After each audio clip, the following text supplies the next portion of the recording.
کار شرم‌آور و خجالت‌آمیز آریانا سعید در کنسرت جدیدش.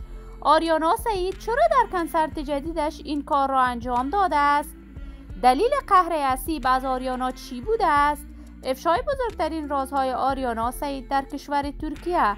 من در این ویدیو پیرامون حقایق این ماجرا خواهم پرداخت. پس در ادامه با کانال دنیا اینفو باشید.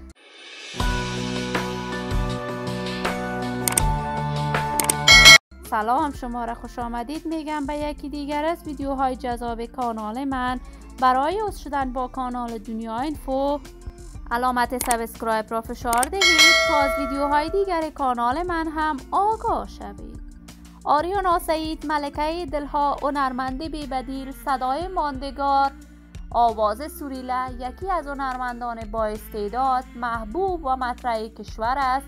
شهرت آریانا سعید حد و مرز ندارد و ای را میتوان یکی از ماندگارترین صداها در هنر موسیقی افغانستان در 100 سال گذشته دانست. آریانا سعید با آنکه سن کمی داشت ولی با انجام فعالیت‌های هنری متعدد توانست در هنر موسیقی افغانستان جایگاه خاصی برای خودش کسب کند. آریانا سعید 3 بار من حیث داور و 2 بار من حیث یاور در بزرگترین برنامه‌های موسیقی افغانستان از جمله ستاره افغان، صدای افغانستان و ابر ستاره تلویزیون طلوع اشتراک کرد. آریانا بیشتر اوقات آهنگ‌های اعتراضی برای دفاع از حقوق زنان می‌سراید.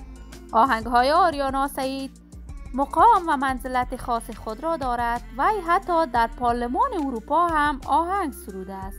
کنسرت‌های آریانا سعید همه‌ساله در سرتاسر جهان برگزار می‌شود.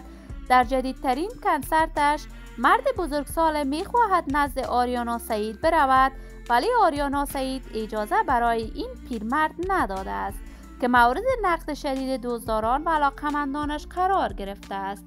قرار است آریانا سعید در کشور ترکیه دوباره برندی از لباسهایش را افتتاح کند که مورد حمایت و تشویق فراوان خاص دزداران و علاقه‌مندانش قرار گرفت. من آرزوی موفقیت، سلامتی و کامیابی برای بانو آریانا سعید از بارگاه عزت منان آرزو دارم. دوستان نهایت عزیز، شما هم نظریاتتان را در بخش کامنت با من شریک بسازید. این ویدیو را با دزداران و علاقه‌مندان آریانا سعید به اشتراک بگذارید. اگر تا هنوز عضو کانال من نشدید، پس برای حمایت از خواهرتان علامت سابسکرایب را فشار دهید. ویدیوهای من را لایک نموده و با عزیزانتان به اشتراک بگذارید. سلامتی شما خوبان آرزوی من است. تا درودی دیگر، بدرود.